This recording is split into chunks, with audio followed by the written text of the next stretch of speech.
Hello and welcome back to our weekly market recap. I'm with Rich. Hello, everyone. And I'm Knight. Let's get to it. This past week, we did see the market up 1.9%. We're still down year to date, 4.9%. We are down from the highs in February, 8.5%, but up from the lows in March, 38.5%. So we did see the market rise around 2%, even though on Friday we did see the market give back a decent amount of their gains from earlier in the week. Some of the main market movers for this week were, again, the coronavirus and this new potential wave of cases that are coming out and new kind of high-risk states. And we did see some positive news, though, coming out of China. So, Rich, do you want to speak briefly about the new cases? Yes.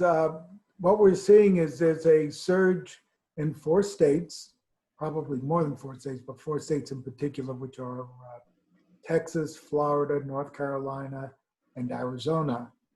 The fear is that without proper distancing, wearing masks, and going back and checking to not only testing, but the sourcing of this, that these outbreaks are going to become new epidemics in each of these states. And the fear is that the states will have to shut down again. So I've heard a little bit about that specific piece. Some states have come out and said the reason why we're seeing this increase is we're just having more testing available. But then I also heard the other side of people saying more testing available does not show increase in the number of new cases.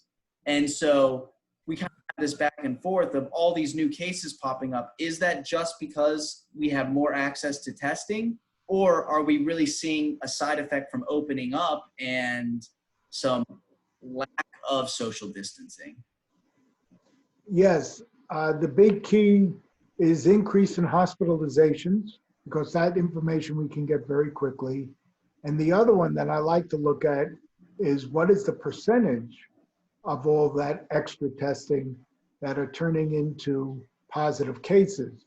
If we're doing lots and lots of testing, but the overall percentage of new coronavirus, people who have the coronavirus and have tested positive, doesn't increase a lot, then we know that it's a result of testing.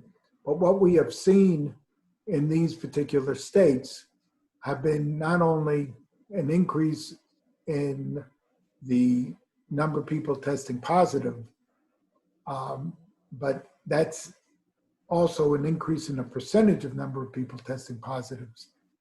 One of the side effects of this that spooked the market on today has been that Apple announced that in 4 states, Arizona, North Carolina, Texas, and Florida, they're going to close all their Apple stores to protect both their customers and their employees. So leading from there, are you expecting, if this trend continues, are we going to see another full shutdown, or is it going to be more on each individual company's basis? Because obviously before we saw the federal government and state governments really mandating and pressuring shutdowns. We're not really seeing this, at least currently, but we are seeing individual companies like Apple take initiative and say, you know what, we're shutting down ourselves. It's the same sort of economic impact. Yes, my suspicion is that we're going to see companies shut down before states would. And that is because they have liability people can sue. Until there is some type of statute passed protecting companies from coronavirus liabilities, there are liabilities to both employees and to customers. So in an abundance of caution, many companies are going to shut down, such as Apple, which has a national presence, has an online ability to sell.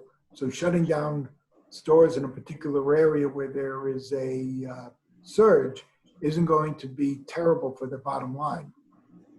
Ultimately, all this is important, but the main question is, well, how is it going to affect the market and the economy as a whole? Are we going to retest those lows that we saw in March, or do you think we've sufficiently come up from the lows, but we might see some increased volatility throughout the rest of this year as we continue to get more clarity? Well, we'll definitely are going to see a lot more volatility. I think that's going to continue. We've already seen volatility. With the action that the Federal Reserve has taken and possibility of another stimulus package, I know the Trump administration has said that they're looking at now a $1 trillion infrastructure proposal. The Democrats want a much larger infrastructure proposal, much greater than $1 trillion. And they also have talking about aid for hospitals and local and state governments that I don't think we're going to be testing the lows. But that having been said, it's always a possibility. Yeah. Well, thank you. I guess all the sort of negative news in the market, some of the positive news we did see was, again, China trade tensions easing at least a little bit. Do you want to give some clarity on that? Yes. The real issue with China buying more farm goods is not the economic effect on the United States by selling more farm goods and the effect that is on the GDP. It's more an indication from China that they're trying to continue with making a trade deal and see that coming up with some type of trade deal with the United States in the relatively short term is to the benefit of both countries. And that's a very big positive for the US economy and the stock market. Thank you. Yeah, and that's kind of our weekly update. As we always like to end and continue to end, your money's here to support you. We're here to support you. During this time, there are so many emotions that are going on, and it would be naive to just completely ignore it. So we recommend that, again, you tune in, figure out what drives you, what are the things that you can enjoy during these times, especially now that we are opening up. How do we open up in a safe way, and how do we really stand up for, either what we believe in or go out and accomplish what brings us joy. So we appreciate supporting you guys, and we look forward to hearing from you or talking to you next week.